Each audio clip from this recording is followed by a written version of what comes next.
If you've ever recorded a video on your iPhone only to realize you can't watch it because it was shot in the wrong orientation, we will show you a simple way to rotate your saved video. You will need to have the iMovie app installed before taking these steps. First, open the Photos app and choose the video you want to rotate.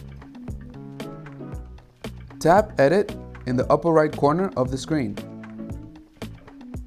Then, tap the three-dot icon in the upper right corner. Tap the iMovie icon to open the app. Now use two fingers and twist them in the direction you want your video rotated in the middle of the screen.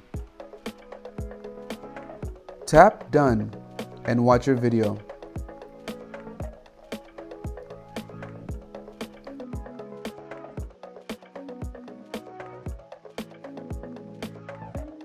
If your video doesn't end up how you want it, you can rotate your video again using the same method, or tap Edit, then tap Revert to bring back its original orientation.